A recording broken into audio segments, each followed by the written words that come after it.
తల్లి, తండ్రి, గురువు, అతిథి ప్రత్యక్ష దైవాలని యోగారత్న ఆచార్య రమేష్ గురూజీ తెలిపారు.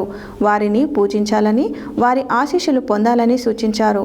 సంస్థాన్ నారాయణపురం మండలం రాచకొండ గుట్టల మధ్యనున్న బ్రీత్ మౌంటైన్ రీట్రీట్ సెంటర్లో ఆచార్య రవీందర్ బాపూజీ ఆధ్వర్యంలో పిల్లల కోసం నిర్వహిస్తున్న వేసవి శిబిరంలో భాగంగా పాదపూజ ఉత్సవం శనివారం వైభవపేతంగా నిర్వహించారు.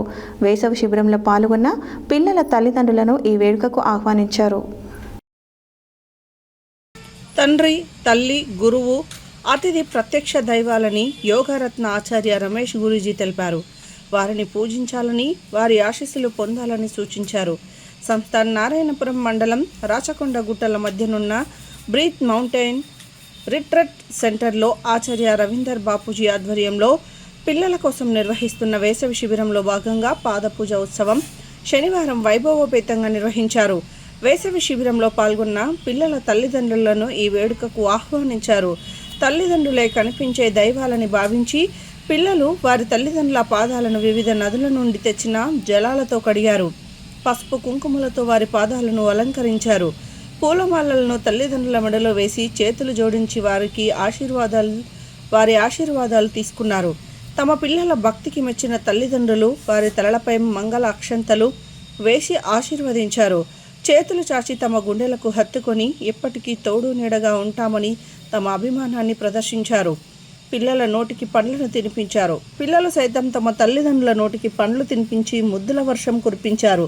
తాము తెలిసి తెలియక ఇప్పటి వరకు ఏమైనా తప్పులు చేసి ఉంటే క్షమించాలని తల్లిదండ్రులను పిల్లలు వేడుకున్నారు. ఇక నుంచి తల్లిదండ్రుల మాట వింటామని, వారి మార్గదర్శకత్వంలో నడుస్తామని, చివరి వరకు అండగా ఉంటామని ప్రతిజ్ఞ చేశారు.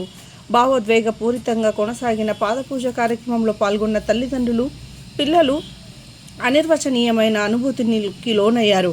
పాదపూజలో పాల్గొన్న తల్లిదండ్రులపై పిల్లలు రవీందర్ బాపూజీ, రమేష్ గురూజీ, వెంకటేశ్వర బాపూజీ, శివకుమారి అమ్మ, వనజలక్ష్మి అమ్మలు పుష్పవర్షం కురిపించారు. అరబిందో ఆశ్రమం మేనేజర్ సలాం ఆజాద్ పాదపూజ ఉత్సవాన్ని పర్యవేక్షించారు.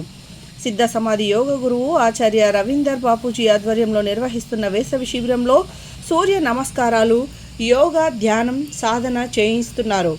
కొలంలో ఈత కొట్టడం, ప్రకృతిని ఆస్వాదిస్తూ గుట్టలపై ట్రెక్కింగ్ చేయడం, అడవి మార్గంలో నడవడం, దినచర్య, సాహస క్రీడలు ఆడడం, విలువిద్య నేర్చుకోవడం, 2 గుట్టల మధ్యన ఏర్పాటు చేసిన జీప్ ఫ్లైన్పై భయం లేకుండా తిరగడం, రాచకొండలో రాజులు పరిపాలించిన కాలంలో నిర్మించిన కట్టడాలను సందర్శించి వాటి చరిత్ర, అప్పటి సంస్కృతి అధ్యయనం చేయడం లాంటివి చేశారు.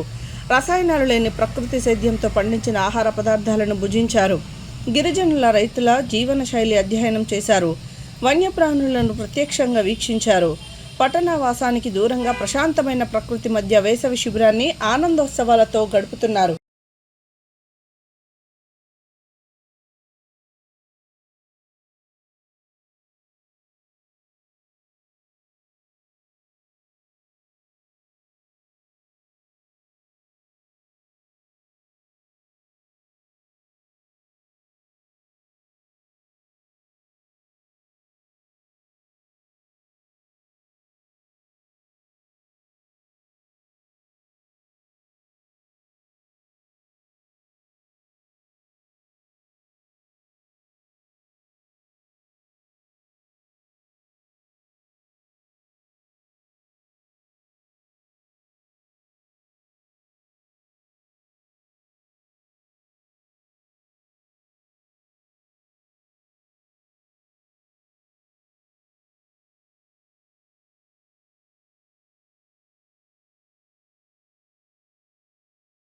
కాళ్ళపైన చల్లండి.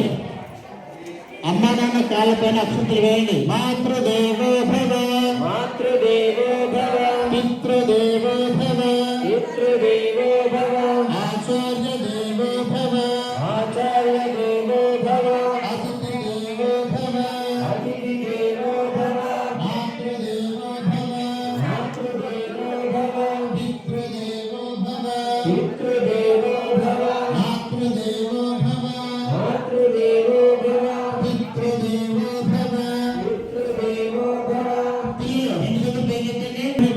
పూజ చేసి నేను ఎదురుకంటారు వినండి. ఎవరు మాట్లాడేది? ఎవరు మాట్లాడుతున్నా అమ్మాయి నువ్వు నిలిచిరండి. సార్ ఫోటో తర్వాత సార్ అర్థమైందా? అమ్మాయి కాకపోయినా అందరు తలాయించాలి. ఇప్పుడు అక్షంత వేయండి సార్. దేవునికి అక్షంత వేయనప్పుడు అక్షంత వేయండి. మంచి దేవుని ఇవ్వండి చక్కగా. పిల్లలకు చక్కటి దేవుని అందించండి. అలా వేసిన తర్వాత 2 చేతులు పిల్లల తలపైన పెట్టండి. 2 చేతులు పిల్లల తలపైన పెట్టండి. 2 చేతులు ఆలోచన సార్.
పితృదేవో భవ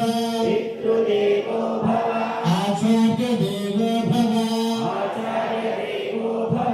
అతిథి దేవో భవ మాతృదేవో భవ. పిల్లలు నెమ్మది లేచి పిల్లల్ని కూడా